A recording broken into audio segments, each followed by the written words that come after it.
So for all you guitarists out there, how much did you pay for your first guitar? Now most people pay maybe $100, $200, something like that, but there are some guitars that are worth a lot more. So today, let's check out the top 5 most valuable guitars of all time. Alright, starting with number 5, this is going to be an approximate tie between Eric Clapton's Blackie Stratocaster Hybrid and Jerry Garcia's Doug Irwin Tiger. Now, as iconic as Clapton's Blackie Stratocaster is, the guitar was actually put together from pieces of 3 different mid-50s Strats. Clapton used this guitar for decades on many different recordings and at many live performances, and eventually retired the guitar in the mid-80s after touring the world with it many times over. One interesting fact about this guitar is that the first ever Fender signature guitar was based on the Blackie Stratocaster. Now, the original guitar, after decades of not really being played, was eventually sold at auction in the early 2000s for around $960,000. Jerry Garcia's Tiger was originally custom made for Garcia in 1979 by the luthier Doug Irwin. Garcia played the guitar through the 80s and then again briefly in the mid-90s, and relatively recently in 2014, Warren Haynes played the guitar in a performance to celebrate the legacy of Garcia and the Grateful Dead. Like Clapton's Stratocaster, this guitar was most recently sold at auction for around $960,000. Next, coming in at number 4 is Bob Dylan's 1964 Newport Folk Festival Stratocaster. This guitar gained its notoriety when Dylan used it at the legendary Newport Folk Festival in 1965, which marked the first major time that Dylan performed with an electric guitar as opposed to an acoustic.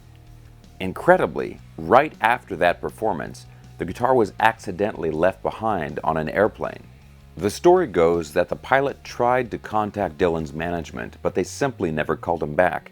And after several failed attempts, the pilot decided to just stash it away in case anyone ever came looking for it. No one did, and it ended up sitting in storage for more than 40 years. When it was finally uncovered again, years later, by the pilot's daughter, Bob Dylan initially denied that it was his guitar from the festival, but after closer examination, including the finding of some lyric sheets that were in the guitar case, it was finally confirmed to be his guitar. The guitar was auctioned off in 2013 for $965,000. Next up, coming in at number 3, is Bob Marley's custom-made Washburn Hawk. Now, something pretty amazing is that Bob Marley only owned about 7 guitars in his entire career. This guitar is considered to be the most valuable. In 1979, Bob Marley gave this guitar to his friend Gary Carlson. Just 2 years later, Marley died. Carlson held on to the guitar for decades, turning down numerous offers to buy it along the way. Then, finally, years and years later, Carlson accepted an offer from the Jamaican government.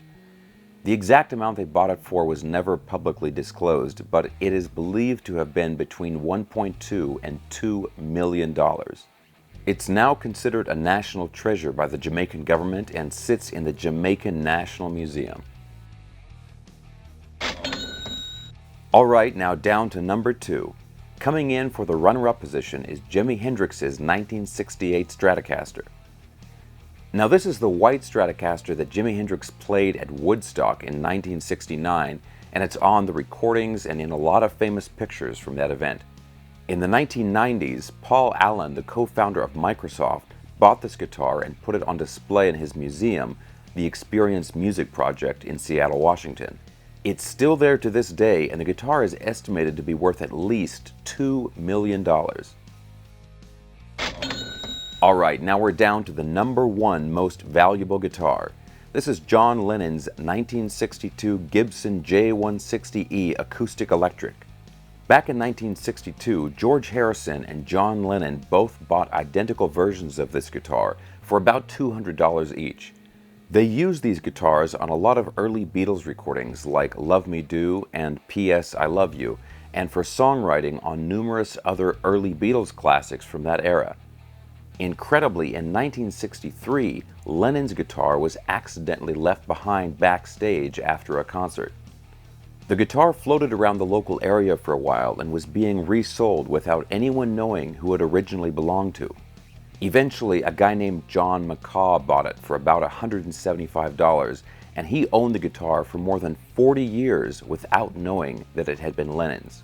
He finally saw a picture in a magazine of George Harrison's nearly identical guitar, and then decided to look into the remarkable similarities.